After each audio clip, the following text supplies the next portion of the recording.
अगर तुम्हें टॉप 1% पाना है, तुम स्कूल के मटेरियल पे कभी भी रिलाय नहीं कर सकते। दूसरा होता है कंसिस्टेंटली उसको रोज करना। नोटिस करना, इस बार फॉर्मेट चेंज हुआ है, तो सीबीएसई तुम्हें उस चीज के नंबर नहीं देगा, ही देखता है कि तुमने फॉर्मेट सही बनाया है या नहीं। तो बंच ऑफ एक्सक्यूजेस कि मैं क्यों नहीं कर पाया, बट कैसे आंसर्स को फाइंड करना है पैराग्राफ्स में से।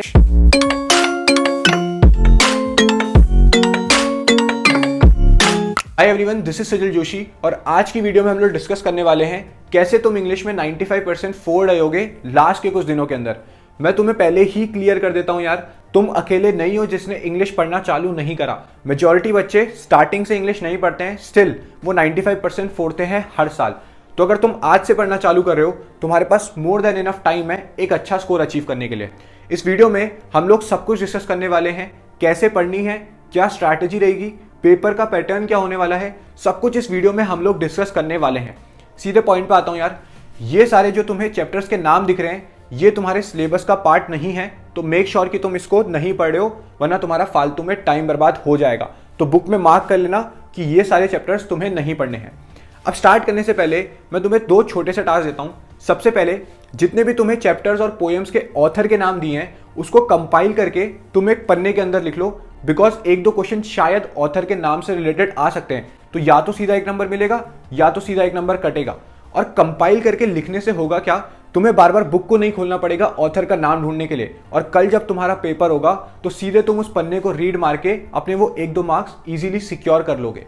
और जो दूसरा टास्क है, जितने भी तुम्हें कैरेक्टर्स के नाम दिए हैं चैप्टर्स के अंदर उसको भी कंपाइल करके तुम एक पन्ने के अंदर लिख लो चैप्टर वाइज। मतलब इस चैप्टर में ये सारे कैरेक्टर्स हैं, इस चैप्टर में ये सारे कैरेक्टर्स हैं, इस चैप्टर में ये सारे कैरेक्टर्स हैं, बिकॉज इससे रिलेटेड भी क्वेश्चन हमें देखने को मिल सकता है एक दो मार्क्स का। और वैसे भी यार अपनी रेफरेंस के लिए तो हमें पता ही होने चाहिए कि कैरेक्टर्स के क्या नाम है, और अपनी ही उससे काफी ज्यादा हेल्प होती है। ये दो छोटे से टास्क मैं तुम्हें देना चाहता हूँ स्टार्ट करने से पहले। आई नो बहुत छोटे टास्क हैं, बट ट्रस्ट मी बहुत ज्यादा हेल्प करेंगे तुम्हें लास्ट मोमेंट पे। अब एक छोटा सा ओवरव्यू देख लेते हैं हमारे पेपर का पैटर्न है कैसा। देखो, तुम्हारा जो टोटल पेपर होने वाला है वो होगा 80 मार्क्स का, जिसमें से 20 मार्क्स तुम्हारे रहेंगे रीडिंग सेक्शन के, मतलब अनसीन पैसेज। 20 मार्क्स तुम्हारे रहेंगे राइटिंग सेक्शन के, मतलब वही लेटर वगैरह अभी डिस्कस करेंगे डिटेल में। तीसरा जो तुम्हारा सेक्शन रहने वाला है वो है लिटरेचर, मतलब तुम्हारा एनसीईआरटी, फ्लेमिंगो और विस्तार। सबसे पहले हम लोग बात करते हैं अनसीन पैसेज की। देखो, मैं तुम्हें पहले ही बता देता हूं यार, जैसे हम बचपन से अनसीन पैसेज को सॉल्व करते हुए आ रहे हैं ना, कि जो भी क्वेश्चन की लाइन हमें पैराग्राफ में दिखती थी हम उस पैराग्राफ को छाप देते थे। वो चीज अगर तुम अब करोगे तो सीबीएसई तुम्हें उस चीज के नंबर नहीं देगा, बिकॉज सीबीएसई ने स्पेसिफिकली ऐसा बोला है कि तुम्हें आंसर्स को अपने अंडरस्टैंडिंग या फिर अपनी लैंग्वेज में लिखना है। बट ऑनेस्टली यार बहुत ईजी होता है, इतना कोई डिफिकल्ट होता नहीं है। अनसीन पैसेजेस होते वैसे ओवरऑल ईजी ही है, बल्कि ना इसमें तुम्हें एमसीक्यूज भी मिलेंगे कुछ क्वेश्चंस अनसीन पैसेजेस के, तो उससे भी तुम्हें काफी ज्यादा इसमें हेल्प मिलने वाली है। अब होगा क्या ना, यहां आते आते बहुत सारे बच्चे अनसीन पैसेजेस को हल्के में लेना चालू कर देंगे, बट हमें एक चीज समझनी पड़ेगी कि हमारे ब्रेन को स्कैनिंग की आदत नहीं है। उसको क्वेश्चन पेपर में जो क्वेश्चंस आते हैं सिर्फ वही पता है, बट कैसे आंसर्स को फाइंड करना है पैराग्राफ्स में से, कैसे कॉमन सेंस के बेसिस में वर्ड्स के मीनिंग को समझना है, उस चीज की उसे आदत नहीं है। तो भैया इस चीज के लिए करे क्या? देखो, सबसे पहले तो तुम डेली बेसिस का टारगेट बना लो कि तुम्हें रोज के एक एक अनसीन पैसेज को सॉल्व करना है। अगर तुम्हारे पास टाइम बहुत कम है तो रोज के एटलीस्ट तुम्हें 2 अनसीन पैसेजेस को सॉल्व करना है, सो दैट तुम्हारी उस चीज की हैबिट डेवलप हो सके। वरना यार अगर डायरेक्ट एग्जाम में तुमसे अनसीन पैसेज नहीं बना तो तुम बहुत ज्यादा पैनिक कर जाओगे। तो इससे अच्छा यार वो सारी गलतियां हम लोग एग्जाम से पहले खुद से कर लेते हैं।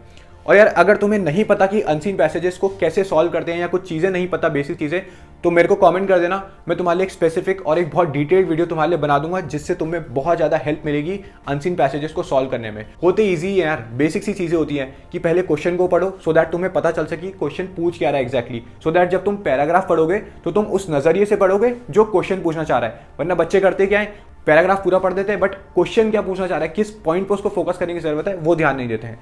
दूसरी चीज यार, जब भी तुम पैराग्राफ पढ़ते हो, अनसीन पैसेज पढ़ते हो, तो उसमें कोई भी कॉम्प्लेक्स या फिर डिफिकल्ट वर्ड दिखता है ना, उसको मार्क कर लिया करो, बिकॉज मेजॉरिटी चांसेस होते हैं कि उसका कहीं ना कहीं यूज आ सकता है।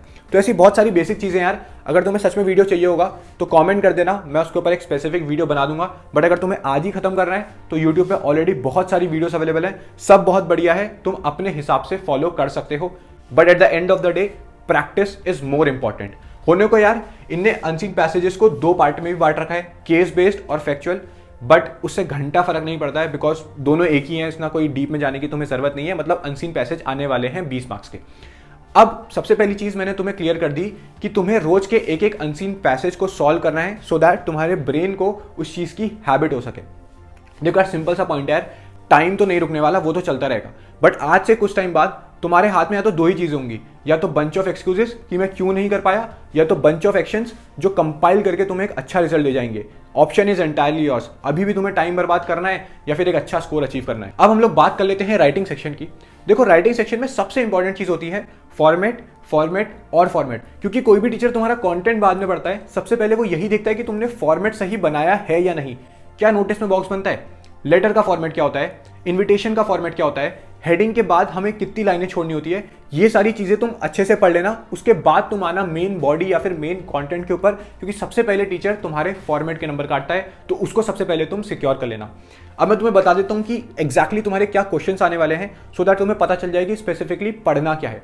देखो, तुम्हारे पास राइटिंग सेक्शन में 4 क्वेश्चन आने वाले हैं और चारों क्वेश्चंस तुम्हारे 5-5 मार्क्स के होने वाले हैं। टोटल 20 नंबर का तुम्हारा होने वाला है।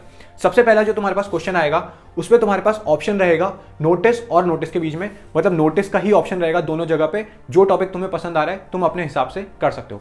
नोटिस में यार वैसे जनरली कुछ गिने चुने टॉपिक्स आते हैं, जैसे लॉस्ट एंड फाउंड हो गया, किसी चीज का इनॉग्रेशन हो रहा होगा, सिंगिंग या फिर डांसिंग कॉम्पिटिशन हो रहा होगा, ब्लड डोनेशन कैंप, तो ऐसे ही कुछ गिने चुने टॉपिक्स आते हैं। और एक बार एक पैटर्न समझ लो तुम उसको लिखने का, तो तुम्हें बहुत ज्यादा ईजी रहेगा नोटिस को करना। मेन चीज क्या है, नोटिस का ना इस बार फॉर्मेट चेंज हुआ है। पहले जो नोटिस का फॉर्मेट होता था उसमें आता था इशूइंग अथॉरिटी, नोटिस, हेडिंग, यहाँ पे हम लोग लिखते थे डेट, यहाँ पे हम लोग लिखते थे कंटेंट, और यहाँ पे हम लोग लिखते थे डेजिग्नेशन, सिग्नेचर वगैरह। अब जो तुम्हें फॉर्मेट पढ़ने की जरूरत है, उसमें सबसे ऊपर तुम्हारा आएगा नोटिस, फिर issuing authority, date, main content या फिर बॉडी, फिर डेजिग्नेशन। मेन चीज क्या है, तुम्हें इस बार हेडिंग लिखने की जरूरत नहीं है और नोटिस तुम्हें सबसे ऊपर लिखने की जरूरत है। मैं तुम्हें रिकमेंड करूंगा यार, इंग्लिश के लिए एक छोटी सी कॉपी को मेंटेन कर लेना, जिसके स्टार्टिंग वाले पन्नों में तुम सारे ऑथर्स के नाम लिख लेना, उसके बाद सारे कैरेक्टर्स के नाम लिख लेना चैप्टर वाइज, और फाइनली सारे फॉर्मेट्स को बना लेना और उसी कॉपी के अंदर थोड़े बहुत क्वेश्चंस को प्रैक्टिस कर लेना, सो दैट जब तुम्हारा पेपर होगा तो तुम उसको अच्छे से याद करके वो सारे अपने नंबर सिक्योर इजीली कर लोगे। उसके बाद राइटिंग सेक्शन में जो हमारे पास अगला क्वेश्चन आने वाला है वो होगा फॉर्मल या फिर informal invitation and reply respectively. मतलब समझ रहे हो, फॉर्मल इन्विटेशन भी आ सकता है, फॉर्मल इन्विटेशन का रिप्लाई भी आ सकता है, इनफॉर्मल इन्विटेशन भी आ सकता है, इनफॉर्मल इन्विटेशन का रिप्लाई भी आ सकता है। तो मेक श्योर कि तुम ये चारों चीजें प्रिपेयर कर लो, बिकॉज हमें नहीं पता किसके बीच में ऑप्शन आ जाए, तो चारों चीजें अच्छे से प्रिपेयर कर लेना, मतलब इन्विटेशन पूरा अच्छे से कर लेना। उसका जो तीसरा क्वेश्चन हमारे पास रहने वाला है वो होगा लेटर का। लेटर में हमारे पास 2 ऑप्शन रहेंगे, या तो जॉब एप्लीकेशन लेटर या फिर लेटर टू द एडिटर। मैं तुम्हें 110% प्रेफर करूंगा कि तुम जॉब एप्लीकेशन लेटर को करना, बिकॉज इसमें ऐसी बहुत सारी चीजें होती हैं जो हमें पहले से पता होती है और हम उसको लिख सकते हैं। जैसे मुझे याद है यार, मैं कुछ गिनी चुनी चीजें लिख देता था कि मैंने इस कॉलेज से पढ़ा हूं, ये कोर्स मैंने करा है, इतनी मेरी CGPA थी, 12वीं में मेरी इतनी % थी, इस कंपनी में मेरे पास 3-4 साल का एक्सपीरियंस है, बस दैट्स इट। उसके बाद बॉक्स बना के अपनी डिटेल्स देनी होती है, नाम, पता, कॉन्टैक्ट नंबर, तो वो वर्ड्स वहीं पे कंप्लीट हो जाते हैं। तुम्हें कुछ एक्स्ट्रा सोचने की जरूरत है ही नहीं। मुझे बता देना अगर तुम्हें ये राइटिंग सेक्शन का भी पार्ट चाहिए होगा, इस पर भी मैं एक स्पेसिफिक वीडियो बहुत जल्दी बना दूंगा।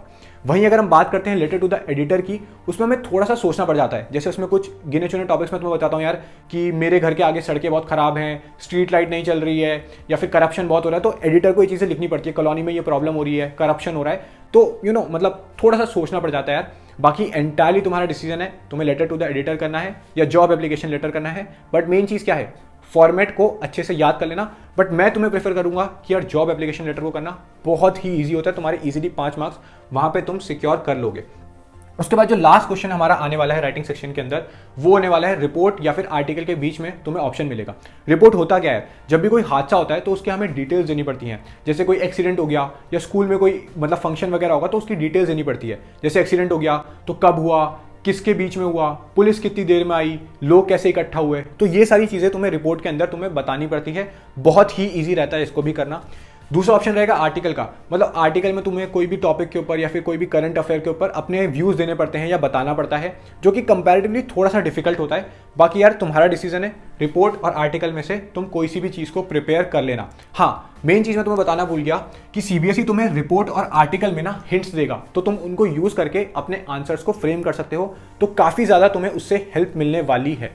मैं तो यही बोलूंगा यार कि तुम एक दिन निकाल के आराम से ये राइटिंग सेक्शन को प्रिपेयर कर लो, सारे फॉर्मेट्स को अच्छे से याद कर लो, सारे कंटेंट को याद कर लो कि तुम्हें क्या लिखना है, सो दैट तुम अपने राइटिंग सेक्शन को इजीली प्रिपेयर कर लो। और सच बोल रहा हूँ यार, एक दिन के अंदर तुम इसको इजीली प्रिपेयर कर लोगे अपने पूरे राइटिंग सेक्शन को, और वो 20 मार्क्स अपने तुम इजीली सिक्योर कर रहे होगे।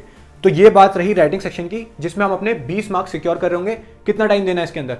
हमें एक दिन देना है सिर्फ इसको प्रिपेयर करने के लिए, और हमारा ये पूरा हो जाएगा। बट मेजॉरिटी टाइम फिर उस दिन इंग्लिश के लिए रखना, सो दैट तुम्हारे ये 20 मार्क्स तुम अच्छे से सिक्योर कर लो। ओके, अब हम लोग बात कर लेते हैं अपने लिटरेचर सेक्शन की, जो कि तुम्हारी आने वाली है 40 नंबर की। लिटरेचर सेक्शन के लिए तुम्हें सिर्फ 2 ही चीजें करनी है। पहला है एनसीईआरटी को लाइन बाय लाइन रीड मारना, मतलब यूट्यूब में बहुत अच्छे अच्छे एक्सप्लेनेशंस अवेलेबल हैं, तो उसके साथ एनसीईआरटी को लाइन बाय लाइन अंडरलाइन करते हुए रीड मारना। और दूसरी चीज एनसीईआरटी के क्वेश्चंस को सॉल्व करना। इसके अलावा तुम्हें कुछ भी करने की जरूरत नहीं है, कोई एक्स्ट्रा बुक फॉलो करने की जरूरत नहीं है। तुम्हारे लिए फ्लेमिंगो और विस्तास यानी कि तुम्हारी एनसीईआरटी मोर देन इनफ है लिटरेचर सेक्शन में 40 on 40 फोड़ने के लिए। तुम पता है सबसे पहले क्या करो जिससे तुम्हारा कॉन्फिडेंस एकदम बढ़ जाए? तुम्हें जितनी भी पोएम्स दी गई है ना, तुम उसको एक साथ निपटा दो। लिटरली बहुत छोटी छोटी पोएम्स है, यूट्यूब पे लाइन बाय लाइन एक्सप्लेनेशन देखो, जो वर्ड समझ नहीं आता उसका वर्ड मीनिंग बना के उस कॉपी में नोट डाउन कर लो जो तुमने स्टार्टिंग में बनाई थी। ये मत करना कि यार वर्ड डिफिकल्ट है तो मैं इसको छोड़ देता हूँ। मैं तुम्हें प्रॉमिस कर रहा हूँ एनसीईआरटी की कोई भी लाइन, कोई भी वर्ड तुम्हें वहां पे यूज में देखने को मिल सकती है, तो लाइन बाय लाइन वर्ड सब कुछ करते हुए चलना। जो वर्ड नहीं समझ आ रहा उसका वर्ड मीनिंग बना के अपने वहां पे कॉपी में मेंटेन करते हुए चलना। तुम्हारी एक पोएम है यार, माई मदर एट 66, लाइक इतनी छोटी पोएम है कि अगर तुम पढ़ना चालू करोगे मैक्स टू मैक्स 5-6 मिनट में तुम्हारी कंप्लीट हो जाएगी। बट प्रॉब्लम ये आ रही है ना कि तुम पढ़ना चालू नहीं कर रहे हो। देखो लाइफ में ना 2 ही चीज़ें सबसे डिफिकल्ट होती है। एक होता है स्टार्ट करना, जो कि सबसे डिफिकल्ट होता है, और दूसरा होता है कंसिस्टेंटली उसको रोज करना। तुम उठाओ तो सही किताब, सिलेबस कंप्लीट हो जाएगा। हम आधे टाइम यही सोचने में लग जाते हैं कि यार मेरा इतना सिलेबस बाकी है, मेरा इतना सिलेबस बाकी है। अरे उसको सोचने की जगह तुम करना चालू करोगे ना, चीजें खत्म हो जाएंगी। तुम्हारे पास गिन के 5 पोएम्स अवेलेबल है, my mother eight 66, a thing of beauty, keeping quiet, road side stand, और तुम्हारा आंट जेनिफर टाइगर। तो अगर तुम एक दिन निकाल के यूट्यूब से सारे लाइन बाय लाइन एक्सप्लेनेशन समझ लेते हो, साथ में अंडरलाइन कर लेते हो और एनसीईआरटी के क्वेश्चंस को कर लेते हो, तो तुम्हारा पूरा पोएम का झंझट खत्म। देखो मुझे पता है यार तुम्हारे स्कूल में पोएम्स को बहुत लंबे समय के लिए खींचा गया होगा, महीने 2 महीने के लिए, बट वो इसलिए खींचा जाता है बिकॉज वहाँ पे टीचर्स को बोला जाता है, वरना तुम स्कूल क्यों जाओगे। और देखो मुझे नहीं पता स्कूल वाले तुम्हें कैसा मटेरियल प्रोवाइड कर रहे हैं, बट एक जनरल वे में जितना मुझे पता है, अगर तुम्हें टॉप 1% पाना है, तुम स्कूल के मटेरियल पे कभी भी रिलाई नहीं कर सकते। मैं ये नहीं बोल रहा हूँ स्कूल टीचर्स पे रिलाई नहीं कर सकते, स्कूल के मटेरियल्स पे रिलाई नहीं कर सकते। तुम किसी भी टॉपर से पूछ लेना, उसने कभी भी स्कूल के मटेरियल पे रिलाई नहीं करा होगा। सेल्फ स्टडी करके नोट्स बनाए जरूर होंगे, या फिर एक स्पेसिफिक नोट्स उसने हमेशा अपने साथ रखे होंगे। वो कभी भी स्कूल के मटेरियल पे रिलाई नहीं करेगा। तो अगर तुम्हारे स्कूल वाले ने तुम्हें सारे एनसीईआरटी के क्वेश्चंस नहीं कराए हैं ये बोल के कि बेटा इंपॉर्टेंट नहीं है, तो तुम अपनी तरफ से कर लेना, बिकॉज हम रिस्क नहीं ले सकते। और यार अगर कोई भी टॉपर ये वीडियो देख रहा है, मैं तुमसे एक छोटी सी रिक्वेस्ट चाहता हूँ यार, अगर कोई भी वीक बच्चा या वो बच्चा जो अभी पढ़ना चालू कर रहा है, अगर तुमसे हेल्प मांगता है कोई भी डाउट सॉल्व करवाने के लिए या कोई कॉन्सेप्ट समझने के लिए, और तुम्हारे पास टाइम है ना, तो हेल्प कर दिया करो यार। ये मत सोचा करो कि यार अगर मैंने इसको बता दिया तो इसके 1-2 नंबर ज़्यादा आ जाएंगे। एक चीज़ लाइफ में हमेशा रखना यार, तुम कभी भी किसी की मदद करके ना लाइफ में पीछे नहीं रह सकते। लाइफ का पर्पज़ ही क्या है यार? अपने आप को सर्वाइव करो और दूसरों की हेल्प करो। एक बार तुम अपने पास्ट में जाओ और देखो कि तुमने लाइफ में किसी के साथ मदद करी होगी, चाहे वो किसी गरीब को खाना खिलाया हो या फिर भंडारे में तभी तुमने खाना खिलाया हो, क्या अलग ही लेवल का सेटिस्फैक्शन मिलता है, क्या भयंकर फीलिंग आती है। वो फीलिंग ही तो लाइफ है यार। मैं ये नहीं बोल रहा किसी को पैसों के टर्म्स में हेल्प करना चालू कर दो, किसी को मॉनेटरी टर्म्स में हेल्प करना चालू कर दो। तुम जिस लेवल पे जाके जितनी हेल्प कर सकते हो करा करो। और जब हेल्प करते हो ना, तो ये मत सोचा करो कि उस चीज़ का मुझे फल मिलेगा। आई एम रियली सॉरी यार, मैं फिर से टॉपिक से भटक गया, बट मेरे स्कूल में थे कुछ ऐसे टॉपर्स अपने 9th 10th 11th में जो बहुत ही अलग ही घमंड रहता था उन चीज़ को। तो अगर तुम उनमें से हो, मैं तुमसे रिक्वेस्ट कर रहा हूँ यार, ये चीज़ें छोड़ दो, ये तुम्हें लाइफ में कभी हेल्प नहीं करेगी। जितनी हो सके दूसरों की मदद करा करो। ओके, अब हम लोग बात कर लेते हैं भैया लिटरेचर सेक्शन पढ़ना कैसे है। देखो सबसे पहले तुम्हें देखनी है समरी वीडियोस, सो दैट तुम्हें आइडिया लग सके कि वो चैप्टर किससे रिलेटेड है। बिकॉज अब जो तुम लिटरेचर पढ़ोगे ना, वो ऐसे नहीं होने वाली once upon a time there lived Ram and Shyam. अब जो तुम लिटरेचर पढ़ोगे वो बिल्कुल भी सिस्टमैटिक मैनर में नहीं होगी। तुम्हें शायद स्टार्टिंग में यही समझ नहीं आएगा कि ये चैप्टर किस रेफरेंस में बात कर रहा है। इवन दो तुम लाइन बाय लाइन एक्सप्लेनेशन समझ लो, तुम्हें वो चीज़ कभी तुम जज ही नहीं कर पाओगे।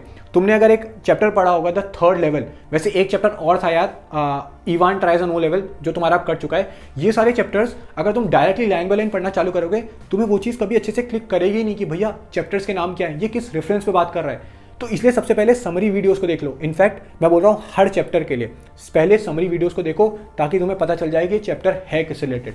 उसके बाद तुम एनसीईआरटी को लाइन बाय लाइन रीड मारो, मतलब यूट्यूब पे कोई भी वीडियोस लगा लो। एक बहुत सेक्सी चैनल था यार, सीबीएसई सिंप्लीफाइड सीबीएसई करके चैनल था जिससे मैंने पढ़ा था, तो वो चैनल की तुम वीडियोस लगाओ, साथ में अंडरलाइन करते रहो। जो भी वर्ड तुम्हें समझ नहीं आ रहा उसको वर्ड मीनिंग बना के अपने कॉपी के अंदर लिखते रहो, और जब वो हो जाए तो एनसीईआरटी के क्वेश्चन को सॉल्व कर लो। तुम्हारे 40 में से 40 कहीं भी नहीं गए हैं, मैं तुम्हें ये प्रॉमिस कर रहा हूँ। हमारे पास गिन के 14 चैप्टर्स अवेलेबल हैं अपने लिटरेचर में, तो अगर तुम रोज के 3 से 4 चैप्टर कंप्लीट करते हो तो 3 से 4 दिन के अंदर तुम्हारी पूरी लिटरेचर सेक्शन कवर अप हो जाएगी। एक दिन मैं पोएम का ले लेता हूँ तो 4 से 5 दिन के अंदर तुम उसको कंप्लीट कर लोगे। एक दिन मैं फॉर्मेट और लेटर जो भी तुम्हारा है उसका लेता हूँ तो 6 दिन में तुम अपने NCERT plus literature section plus ये writing section plus reading section तुम इजीली कंप्लीट कर लोगे। और अगर तुम्हारा अगला ही पेपर इंग्लिश का है और तुम्हारे पास बहुत कम टाइम बचा है तो तुम रोज के 5 से 6 चैप्टर कंप्लीट कर लो इजीली, बिकॉज फिर उस टाइम पे तुम सिर्फ इंग्लिश ही पढ़ रहे होगे, तो तुम्हारा इजीली ये चीज कंप्लीट हो जाएगी। और लास्टली 3 सैम्पल पेपर को सॉल्व कर लेना, एक 2022 और 23 का जो तुम्हारा लेटेस्ट आया है, और कोई भी 2 प्रैक्टिस पेपर या कोई भी सैम्पल पेपर सॉल्व कर लेना। ज्यादा करने की जरूरत नहीं है, रोज के एक अनसीन पैसेज को कंप्लीट करने का टारगेट बनाना, सो दैट तुम्हारे ब्रेन को उस चीज़ की हैबिट लग सके। एनसीईआरटी के लाइन बाय लाइन एक्सप्लेनेशन कर लेना, पहले समरी वीडियोस को देखना, और सबसे पहले सारी पोएम्स को एक साथ कंप्लीट कर लेना, और जो भी वर्ड्स तुम्हें डिफिकल्ट लगते हैं उसकी वर्ड मीनिंग बना के उस कॉपी जो तुमने मेंटेन करी है उसको कर लेना। स्टार्टिंग वाले पन्ने में सारे ऑथर्स के नाम लिख लेना, फिर कैरेक्टर्स के नाम लिख लेना, फिर फॉर्मेट और उसके 2-3 क्वेश्चंस प्रैक्टिस कर लेना। तुम्हारे 80 ऑन 80 110% आ जाएंगे, ये मैं तुम्हें प्रॉमिस कर रहा हूँ। बाकी इतना बताने के बाद एक ही चीज़ बोलूंगा कि इंग्लिश में आ जाते हैं सबके नंबर, जरूरी नहीं है तुम्हारी जनरल इंग्लिश एकदम परफेक्ट होनी चाहिए, तो बहुत ज़्यादा स्ट्रेस लेने की जरूरत नहीं है। बाकी यार तुमने कितना इंग्लिश का सिलेबस कंप्लीट कर लिया है प्लीज़ कमेंट डाउन कर देना, सो दैट बाकी बच्चों को पता चल सके कि स्टार्टिंग से नहीं पढ़ते हैं मेजॉरिटी बच्चे, स्टिल तुम 95% फोड़ोगे, ये मैं तुम्हें प्रॉमिस कर रहा हूँ। एंड ऑलवेज रिमेंबर यार, every step every effort that you are taking right now वो तुम्हें तुम्हारे गोल के करीब ले जा रहा है। Every single effort matters right now. बस इतना ही रखता हूँ इस वीडियो को, आई होप सो तुम्हें कुछ समझ में आएगा, बट प्लीज़ कमेंट कर देना तुमने कितना सिलेबस कंप्लीट कर लिया है, सो दैट बाकी बच्चों को हेल्प मिल सके। मिलते हैं अगली वीडियो में, तब तक के लिए ऑल द बेस्ट।